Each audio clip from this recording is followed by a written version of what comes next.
మీరు చూస్తున్నది SV media channel. All news one place, perfect news. 2024 August 28 నుండి షరతులు లేని వేతన ఒప్పందం వెంటనే చేయాలి. బోనస్ బకాయిలను వెంటనే చెల్లించాలి. మేజర్ పోర్టులో దేశవ్యాప్తంగా నిరవధిక సమ్మెను జయప్రదం చేయాలని పోర్టు అఖిలపక్ష కార్మిక సంఘాలు పిలుపునిచ్చాయి. జగదాంబ జంక్షన్ వద్ద సిఐటియు ఆఫీసులో మంగళవారం ప్రెస్ మీట్ జరిగింది. 1/1/2022 నుండి జరగాల్సిన కొత్త వేతన ఒప్పందం కోసం ఏర్పాటు చేసిన కమిటీ 8 సమావేశాలు జరిగిన 32 నెలలు పూర్తయినా న్యాయబద్ధమైన ఒప్పందం ఇప్పటికీ జరగలేదు. దీనికి ప్రధాన కారణం కేంద్ర ప్రభుత్వం గతంలో ఎన్నడూ లేని విధంగా మొండిగా అనేక అశాస్త్రీయమైన అన్యాయమైన షరతులు పెట్టి ఒప్పందం జరగకుండా ఆటంకం పడుతుంది. కీలకమైన fitment, benefits, DA, merging pay scales, వేతన ఒప్పంద బకాయిల చెల్లింపు మొదలైన అంశాలపై సానుకూలంగా చర్చలు లేవు.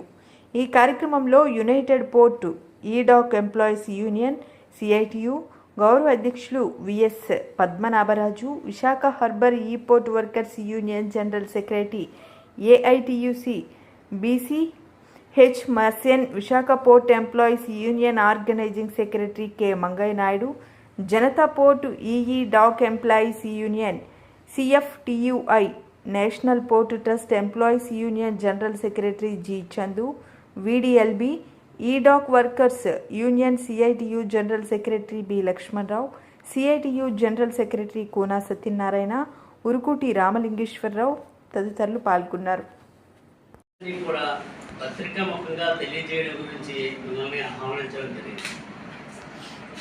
భారతదేశంలో ఉన్నటువంటి మేజర్ పోర్టుల్లో వేతన సవరణ 28 నెలల నుంచి జరగవలసినట్టు ఉన్నప్పటికీ ఎప్పటి వరకు కాలయాపన చేసుకుంటూ కేంద్ర ప్రభుత్వం వచ్చింది. దీని గురించి సమస్య వెంటనే పరిష్కారం చేస్తామని చెప్పేసి 7 సమావేశాలు నిర్వహించింది. బొంబాయిలోనూ, ఢిల్లీలోనూ, అక్కడ ఇక్కడ మొత్తంగా 7 ఆఖరికి మన విశాఖపట్నంలో కూడా ఒక సమావేశం జరిగింది. ఇన్ని సమావేశాలు జరిగినప్పటికీ ఈ మాత్రం తుది రూపం ఇవ్వలేకపోయింది. అంతేకాకుండా చాలా కాలయాపన చేయడం జరిగింది. అందుచేత కేంద్రంలో ఉన్నటువంటి కోఆర్డినేషన్ కమిటీ మన 24లో 7-8 తేదీల్లో కూర్చొని ఈ కేంద్ర ప్రభుత్వం నిర్లక్ష్య వైఖరికి మనం నిరసన తెలియజేయాలి. కాబట్టి మన దేశవ్యాప్తంగా సమ్మె చేయాలన్నటువంటి పిలుపు ఇవ్వడం జరిగింది. అందులో భాగంగానే ఒక్కొక్క కార్యక్రమం నిన్నటి నుంచి మేము ప్రారంభించడం. నిన్న కరపత్రాలందరికీ వర్క్ స్పాట్లో ఉన్నటువంటి కార్మికులందరికీ పంచిపెట్టడం జరిగింది. ఈవేళ వాల్ పోస్టర్స్ రిలీజ్ చేయడం జరుగుతుంది. ఈవేళ సాయంత్రం కోర్టులో ఉన్నటువంటి అన్ని యూనియన్లు కలిపి ఆఫీస్ బేరర్ సమావేశం కూడా సాయంత్రం హెచ్ఎంఎస్ యూనియన్ ఆఫీసులో జరగబోతుంది. ఆ తర్వాత నుంచి గేట్ సమావేశాలు ఏర్పాటు చేయడం, ఇవన్నీ వగైరాలన్నీ కూడా కార్మికులందరినీ కూడా ఈ సమ్మెని తీయాలన్నటువంటి దాని ప్రాధాన్యత గురించి చెప్పడం గురించే జరిగింది.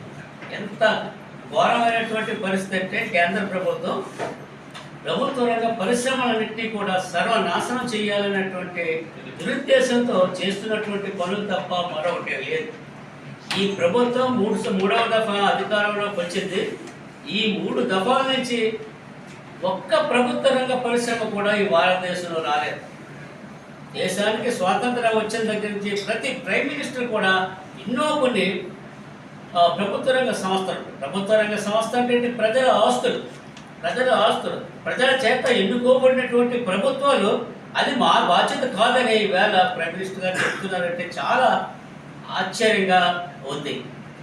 అదానీ గారు, అంబానీ గారు ఇంకొకరు చూసుకుంటారా? అప్పుడు చేతిలో ప్రభుత్వానికి ఉన్నటువంటి ఆస్తిపాస్తులన్నీ కూడా, అలాగనే మన పోర్ట్ సెక్టర్లో కూడా ఈ పోర్ట్లోనూ ఉన్నటువంటి అన్ని అంతమంది కార్మికులందరూ తీవ్రమైన కృషి చేసి పని చేయడం ద్వారా దేశ ఆర్థిక పరిస్థితికి ఎంతో ఉపయోగపడ్డారు. దేశ ఆర్థిక పరిస్థితి పటిష్టంగా ఉండడంలోనే పోర్ట్ అండ్ డాక్ కార్మికులు కీలకమైన పాత్రలు ఎక్స్పోర్ట్, ఇంపోర్ట్లు, రాత్రనక పగలనక అన్ని రకాలుగా కూడా వారు చేసుకొని వస్తే అభివృద్ధి చేశారు. ఈవేళ డిమానిటైజేషన్ స్కీమ్ కింద ఒకటే కూడా ప్రైవేట్ వాళ్ళకి ఇచ్చేయాలన్నటువంటిది చేస్తూనే ఉంటారు. ఇప్పటికే చాలా భర్తలు అన్నటువంటి చేశారు. ఇంకా 2025 వచ్చేసరికి ఇంకా చాలా భర్తలన్నీ కూడాను ప్రైవేట్ వర్క్కి ఇవ్వాలన్నటువంటి దుర్బుద్ధితోటి మనం చేయడం.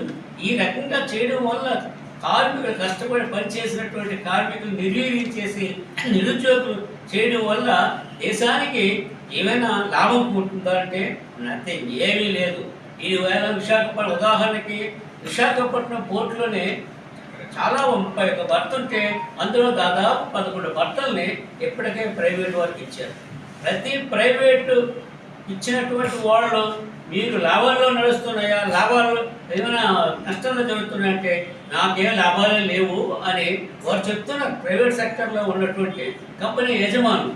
కానీ కేంద్ర ప్రభుత్వం ఏమైనప్పుడు కూడాను మొత్తం అన్నింటినీ కూడా ఇవ్వాలన్నటువంటి చేస్తున్నాయి. అలాగనే ఫెడరేషన్లు కూడా 8 దఫాలు కూర్చొని ఏంటి కేంద్ర ప్రభుత్వం ఇలాగ మొండి వైఖరి అవలంబిస్తుంది. ఎంత ఘోరంగా ఉందంటే పోర్ట్ అండ్ డాక్ కార్మికులకు సంబంధించి క్లాస్ 1, క్లాస్ 2 ఆఫీసర్తో కంపేర్ చేస్తాం.